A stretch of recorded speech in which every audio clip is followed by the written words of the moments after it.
اب اس کے بعد نیچا منہ بھی کر سکتے ہیں، جائز ہے، لیکن دیکھنا چاہیے امام کو، کیونکہ کیا بیان کر رہے ہیں نہیں کر رہے ہیں ایک الگ بات ہے۔ اب اس کے بعد یہ سمجھیے کہ جب امام خطبہ دے چکے ہوں گے، اس کے بعد آپ نماز شروع کریں گے۔ آپ امام کے پیچھے پڑھ رہے ہیں، جمعہ تو بغیر امام کے ہو ہی نہیں سکتا، تو لہٰذا آپ ارادہ کیا کریں گے؟ میں 2 رکعت فرض نماز امام کے پیچھے جمعہ کی پڑھ رہا ہوں، میرا رخ کعبہ شریف کی طرف، اللہ اکبر کہہ کر نماز میں باندھ لیجئے گا ہاتھ۔ اور یاد رکھیے اگر آپ امام ہیں تو کہیے گا میں 2 رکعت جمعے کی فرض نماز پڑھا رہا ہوں، مقتدی ہے تو امام کے پیچھے پڑھ رہا ہوں، امام ہے تو پڑھا رہا ہوں، میرا رخ کعبہ شریف کی طرف، اللہ اکبر۔ یہ زبانی اگر آپ کہنا چاہیں تو کہہ سکتے ہیں، ورنہ نیت زبان سے کہنا ضروری نہیں ہے، ان الفاظوں کا ادا کرنا سنت نہیں ہے، ضروری نہیں ہے، کوئی واجب نہیں ہے، کرنا چاہیں گے تو کہہ سکتے ہیں لیکن ضروری نہیں ہے۔ ضروری کیا ہے؟ دل میں ارادہ کرنا جمعے کی نماز پڑھ رہا ہوں۔ آپ کا آنے کا مقصد یہی تھا جمعے کی نماز پڑھوں گا، تو بس دل میں وہی سوچ ہے تو آپ کی نماز ہو گئی، زبان سے ادا کرنا کوئی ضروری نہیں ہے۔ اب اس کے بعد یہ سمجھیے کہ یہ تو نماز شروع ہو جائے گی۔ اب جو نماز شروع ہوگی، امام صاحب اللہ اکبر کہہ کے ہاتھ باندھ لیں گے، آپ بھی ہاتھ باندھیں گے، لیکن ہاں اتنا خیال رہے امام سے پہلے جیسے آپ اللہ اکبر نہ کہیں۔ اگر امام کا اللہ اکبر ختم ہونے سے پہلے آپ کا اللہ اکبر ختم ہو جاتا ہے، تکبیر تحریمہ شروع میں جو اللہ اکبر کہہ کے نماز شروع کرتے ہیں، تو پھر آپ کی نماز ہی نہیں ہوگی۔ اسی لیے یہ خیال رکھیں امام کے تھوڑے بعد میں تھوڑے پیچھے تکبیر کہتے رہیں، دوسرے تکبیرات میں آگے بڑھیں گے تو مکروہ ہے، نماز ہو جائے گی، لیکن تکبیر تحریمہ میں شروع کی تکبیر میں اگر آپ آگے بڑھ جاتے ہیں امام سے تو آپ کی نماز نہیں ہوگی، ٹھیک ہے۔ اس کے بعد اب امام بھی ثنا پڑھے گا، آپ بھی ثنا پڑھیں گے۔ اس کے بعد امام صاحب قرات شروع کریں گے۔ امام صاحب کیا کریں گے؟ ثنا پڑھنے کے بعد آہستہ سے ثنا پڑھیں گے، آپ بھی آہستہ ثنا پڑھیے گا۔ امام آہستہ سے ثنا پڑھنے کے بعد پھر آہستہ سے اعوذ باللہ پڑھیں گے، پھر بسم اللہ پڑھیں گے، اس کے بعد پھر سورہ فاتحہ پڑھیں گے۔ آپ کو کیا کرنا ہے؟ آپ کو کچھ نہیں کرنا ہے، صرف جو ہے آپ ثنا پڑھ کر خاموش رہیں گے، چپ چاپ رہیں گے، کچھ نہیں پڑھیں گے۔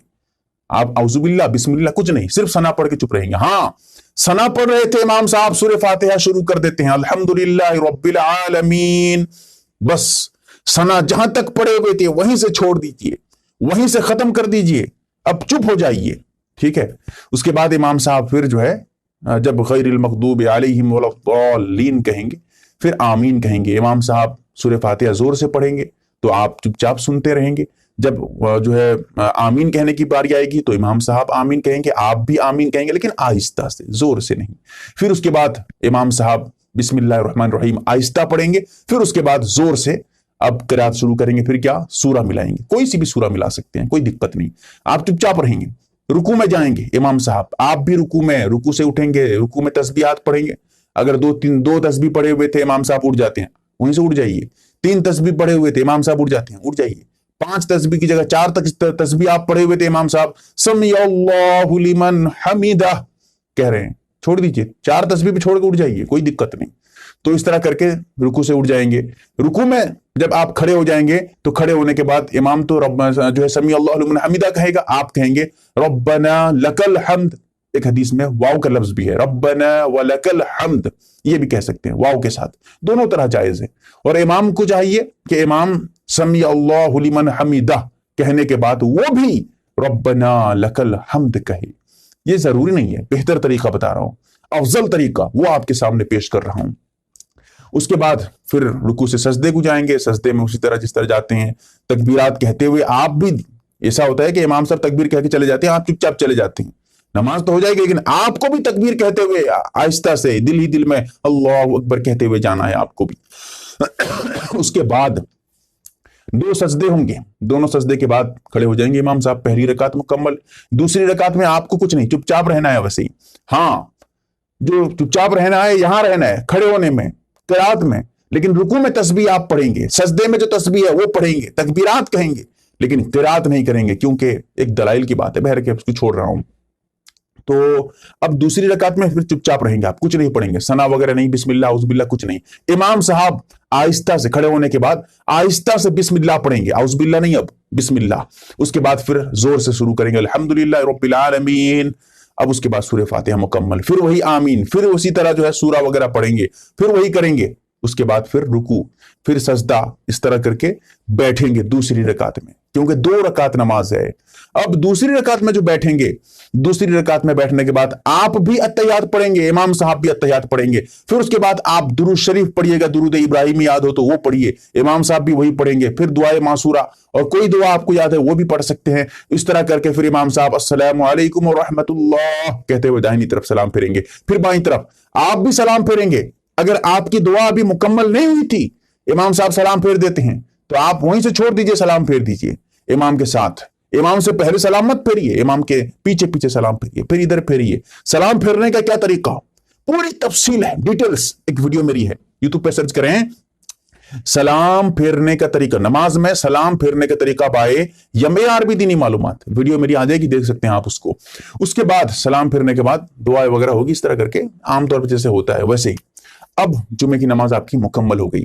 اس کے بعد آپ یہ سمجھ لیجئے کہ یہ تو 4 رکعت جو ہے سنت نماز، اس میں نیت کیسے کریں گے، ویسے ہی وہاں تو امام نہیں، آپ خود پڑھ رہے ہیں تو نیت اس طرح کریں گے کہ میں جمعے کی 4 رکعت سنت نماز پڑھ رہا ہوں، اللہ اکبر کہہ کے بس پڑھیے اپنا، قبلے کی طرف رخ ہے، دل میں ارادہ کر سکتے ہیں اس طرح۔ اور یاد رکھیے گا کچھ جگہ ایسا ہوتا ہے جمعے کی نماز کے بعد پھر ظہر کی نماز پڑھاتے ہیں، بالکل غلط ہے، جائز نہیں ہے، ناجائز ہے ایسا کرنا، بالکل غلط ہے، یاد رکھیے گا، آج کے دور کی بات کر رہا ہوں۔ اس طرح کا کرنا، جمعے کے دن جمعے کی نماز پڑھیں گے پھر ظہر کی نماز پڑھتے ہیں، بالکل غلط ہے، احتیاط الظہر نام رکھا جاتا ہے اس کا، بالکل بدعت ہے، جائز نہیں ہے، یاد رکھیے گا۔ اسی لیے ظہر ہے تو ظہر آپ پہ ضروری ہے تو ظہر پڑھیے، ورنہ اگر آپ پہ ظہر نہیں ہے، جمعہ وہاں ہے تو جمعہ ضرور پڑھیے۔ تو یہ کریے گا، ایک لمبی بات ہے، بہرکیف۔ اس کے بعد 4 رکعت اور 2 رکعت، 6 رکعت ہو گئی۔ اس کے بعد پھر آپ جو ہے جمعے کی نماز کے بعد 4 رکعت پھر سے سنت پڑھیے گا، اور یہ سنت موقدہ ہے، اس کا پڑھنا ضروری ہے، ویسے ہی جیسے پہلے 4 رکعت تھا ویسے ہی بالکل یہ 4 رکعت ضروری ہے۔ اب اس میں 4 رکعت جب ہو جائے گی تو کتنے ہو گیا، 6 4 10 رکعت، پھر اس کے بعد 2 رکعت سنت ہے، یہ بھی سنت موقدہ پڑھنا ضروری ہے، تو کتنا ہو گیا 12۔ لوگ کہتے ہیں کہ 4 رکعت پڑھ کے بھاگ جاتے ہیں، 2 رکعت چھوڑ دیتے ہیں، یہ 2 رکعت بھی ضروری ہے۔ میری ایک ویڈیو تفصیل دلائل سے موجود ہے، اور میں نے پہلے بھی کتابوں کا حوالے دیے ہیں، ان کتابوں سے آپ رجوع کر سکتے ہیں، تفصیلات مل جائیں گی۔ تو یہ جو بعد میں 4 رکعت کے بعد پھر 2 رکعت ہے، یہ بھی ضروری ہے، لہٰذا 12 رکعت۔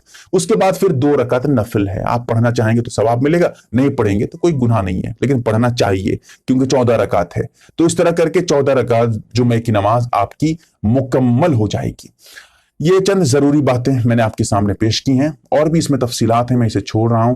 یاد رکھیے گا جو آپ سنت نمازیں پڑھیں گے، سنت نماز کی ہر رکعت میں سورہ فاتحہ بھی پڑھیں گے اور سورہ بھی ملائیں گے، ہر رکعت میں ضروری ہے۔ فرض نماز کا مسئلہ ذرا الگ ہے، ٹھیک ہے، فرض نماز کے بارے میں دوسری بات کروں گا، لیکن یہاں پر میں جو سنت نماز ہیں اس کے بارے میں بتا رہا ہوں، چاہے وہ ظہر کی سنت ہو، جمعہ کی سنت ہو، یا کوئی اور سنت ہو۔ بہرکیف اللہ سے دعا کریں، اللہ تعالیٰ ہمیں سمجھنے کی توفیق دے، میرے لیے دعا کریں اللہ تعالیٰ مجھے صحت دے، کیونکہ بہت زور سے روکے رکھا ہوں، کیونکہ اندر سے طبیعت بہت ناساز ہے، بہت خراب ہے۔ اللہ تعالیٰ ہم تمام کو شریعت پہ عمل کرنے والا بنائے، آمین یا رب العالمین۔